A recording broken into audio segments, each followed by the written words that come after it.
This is nowhere near as exciting as it might sound, but I have a genetic condition that means that I have to take 3 tablets a day to allow me to function normally, or as near normally as I can ever get. They are an essential part of life, and if I didn't take them, life would be much more challenging. They put everything where it should be, and life progresses with that degree of familiar normality. I think it would be really good if I could equally take tablets every day that would cure something of who I am, my ability to mess up, to get things wrong, to sin, to use that word that we seem reluctant to use nowadays, even within the church, because I know that I do mess up and get it wrong. And when we come to this point in the year, when we renew our covenant, in many ways it's the most powerful reminder that I need of how I struggle and how much I need the reality of God's love. Jeremiah, in that famous passage, offers us this great new alternative. He looks forward to the day when the Messiah will come and establish a new relationship between God and his people. And he offers us, in the midst of a long passage about the restoration of Israel that culminates in going out to buy a new field as the Babylonians are knocking on Jerusalem's door, about to destroy the city as a great sign of potential. Jeremiah offers us these encouraging words when he has God saying to us, "I will put my law in their mind and write it on their hearts."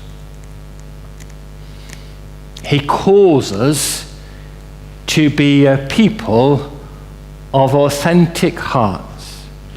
And I want to reflect a bit on what that means this morning. Firstly, to say that we need a new heart. When I, many moons ago, did my local preacher exams as part of my training, I remember doing the Old Testament paper and turning it over to read the question. One of those glorious moments when the question you wanted was there. And the question was as simple as this: is there any hope in Jeremiah? Question. Half an hour to write down my wisdom. Because Jeremiah comes across as being a bit of a miserable what's-it. If you read through the words that are there and the picture of Jeremiah that we gain, you get the impression that he's one of those people who is never satisfied. He likes to have a moan. He whinges about what's going on around him, in great contrast to the messages proclaimed through the words that God had him deliver, that is full of an essential and real hope of how things can be different, as he invites us into this exciting new relationship that requires, in the words of our text this morning, to have this new heart. In effect, Jeremiah is inviting us to be enthusiasts for grace. We need to remember that the Judaism to which Jeremiah spoke and which Jesus encountered all those years afterwards was one in a way that had challenges and difficulties. There was this separated holiness of the Pharisees who wanted to keep clear of everybody else lest they became contaminated. It was a religion of rules and regulations, of making sure that you didn't stumble and fall, because if you did, you were out. There was no new opportunity. You had to abide by what the law had to say, and if you got it wrong, that presented its own particular challenges. And Jeremiah says, look, life needs to be simpler. That tick box approach doesn't really work. And he paints this glorious picture of how God inscribes what he would like to be on our hearts and in our minds. That in a sense, we know something of where God is inviting us to be, the journey he is encouraging us to be on. And in order to fulfill that, we need this new heart that isn't about ticking boxes, but it is about something of the reality of that hymn that we've just sung, of the DVD that we saw. It's about responding with love because God has loved us. The new heart we're offered is fashioned by love, by the love that Jesus displays for us on the cross, in the midst of his life, and through the glorious news of resurrection. It's a great invitation, in a way, to respond to what he offers to us, to be enthusiasts for who Christ calls us to be, and to recognize the immense privilege of the love that's offered to us, that speaks of forgiveness and hope and allows us to begin again. We are, in a sense, enthusiasts for love, enthusiasts for new beginnings, because I know I need that, because I get it wrong. So that when I remind myself of what God in Christ has achieved for me, it reminds me that in spite of my frailties, God loves me. And he says, it's okay. Let's try again and begin anew. So we're called to be people of a new heart. And then secondly, we're called to be a people of big hearts. When I was in the second and third year, that's year 8 and year 9 if you deal in modern school terms, we had Mr. Dickinson for history, who was the senior master and who was a nasty, evil brute of a man. And every lesson he would try and pinpoint someone to be unpleasant to. So that even in his class, the kids who were normally good and never got in trouble anywhere else, Mr. Dickinson could find something to make them get into trouble. So one day I'm there, playing with my ruler as he's talking, and his eyes light on me, and I know that my number is up, and that I'd have to sit for the rest of the lesson absolutely still, not creating the ire of Mr. Dickinson, because his eye was on me, because I'd fiddled with my ruler, that great heinous sin of fiddling with your ruler. He had a penetrating gaze that still brings the sort of palpitations to my heart after all these years. One look was all that you needed. I love the image of Jesus delivering these thoughts to the disciples in Luke. The version Judy read talked about them turning their attention. Other versions say something like, Jesus looked at his disciples and said. You get that impression that their eyes were focused on him as he delivered this most radical of messages.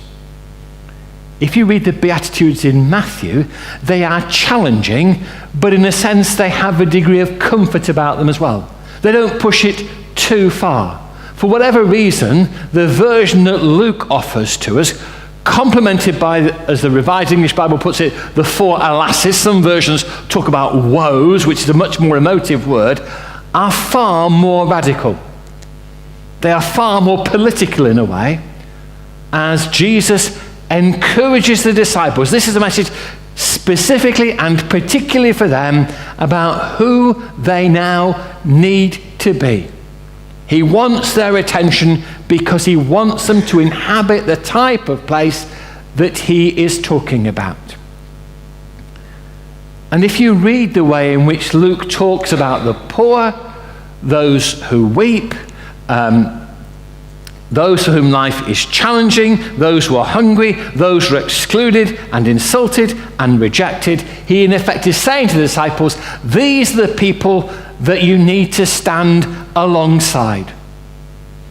These are the people who should be your primary concern. It is an incredibly political message. It reminds us of the importance of supporting charities like the video that we've seen, of being a people out there who are intent on showing there is the potential for beauty from brokenness.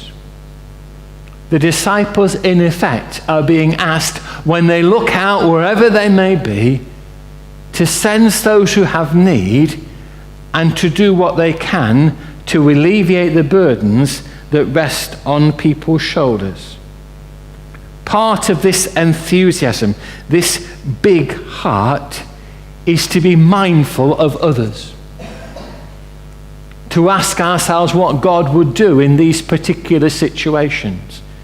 It's not an excuse to cram God into our particular political perspective and say that he would support this team or that team.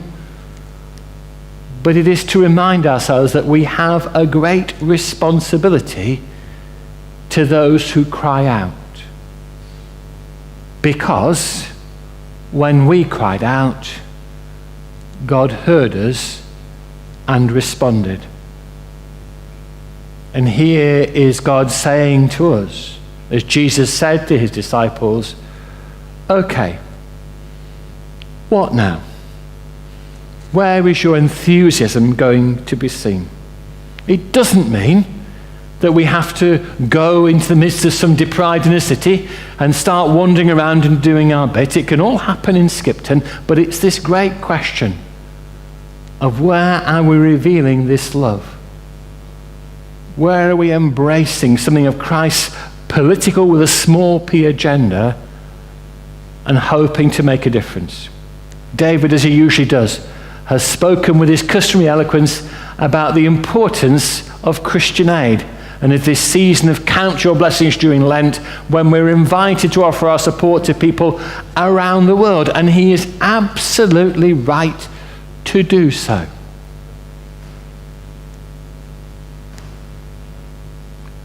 Because anything that reminds us about how fortunate we are compared to others should inspire us to react accordingly and take something of God's blessing out into the world.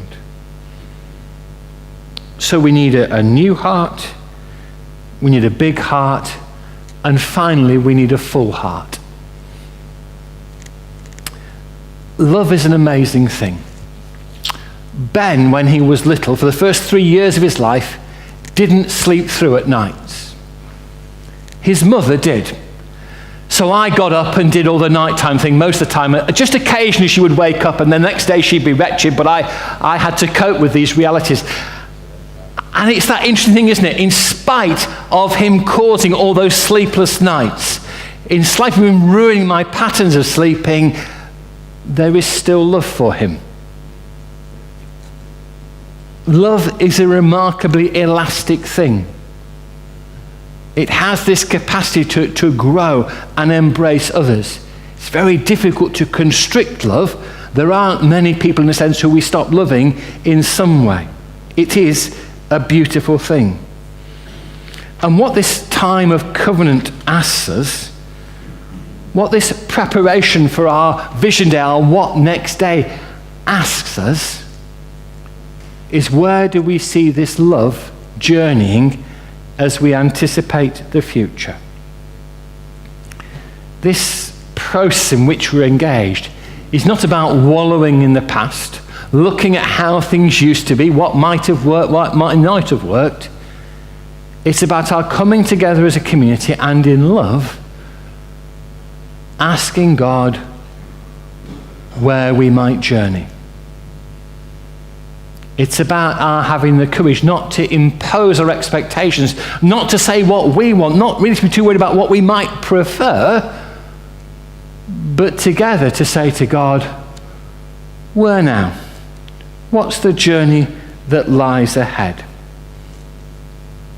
Because in some ways it would be great if you could create a church how you wanted it, you know? I'd get rid of coffee to begin with. Horrible, foul, obnoxious smelling stuff. That would go after service. I'd have the music that I wanted to have. I'd start at a time that suited me rather than the conventions of 10:30 or whatever it may be. I could create this edifice based upon the reality of how I wanted it to be, and I suspect I'd be the only person there.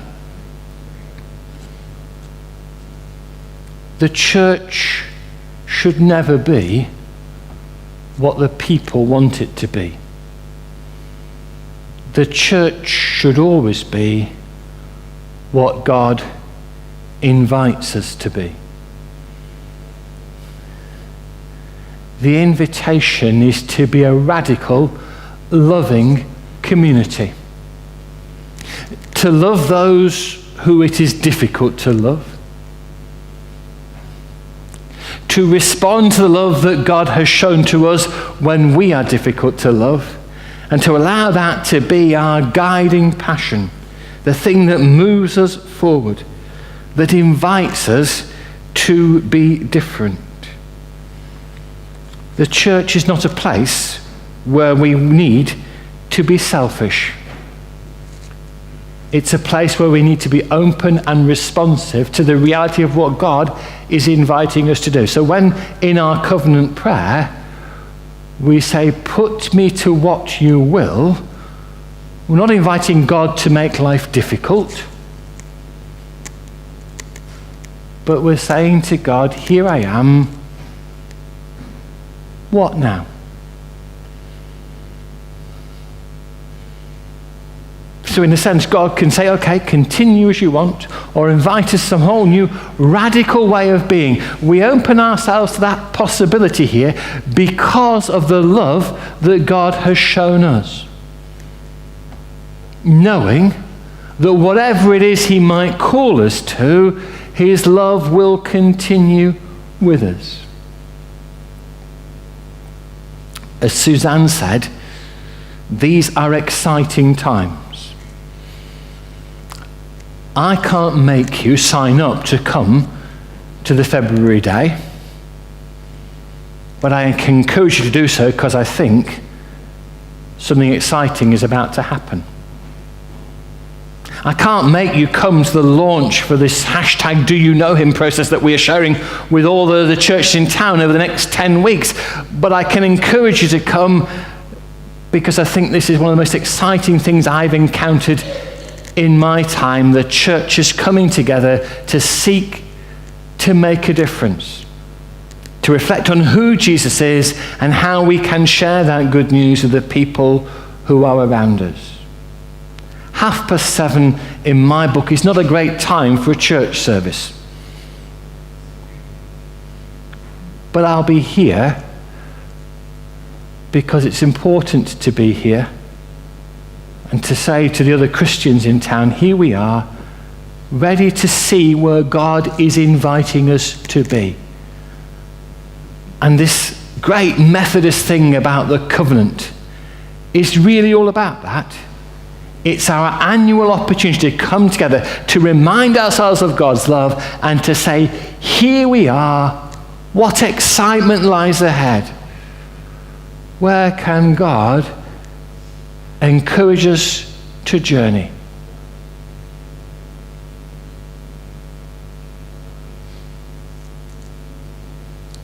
The question we have to ask ourselves is, are we ready for whatever this might be?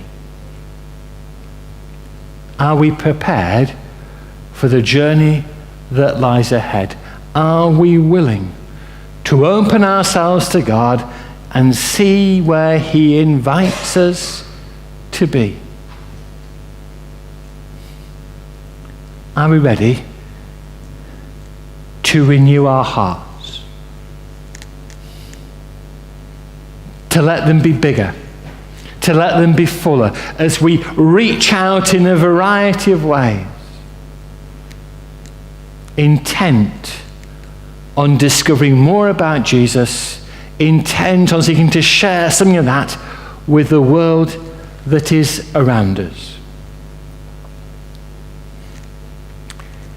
Jeremiah, like some of us, was highly qualified at being grumpy, about complaining about this, that, and the other.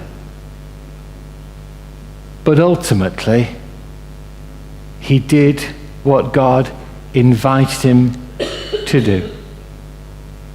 Jesus, at points, expresses his concern about the burden that he has been given. But ultimately, he follows the path that he was invited to journey to show us what love is all about. And the question we ask ourselves today is, are we ready to recommit to the Jesus way? To walk with him, to seek God's guidance in the hope that whatever may be next will be something that is amazing and wonderful and full of the hope that's there in Jeremiah's message to himself and to us. Amen.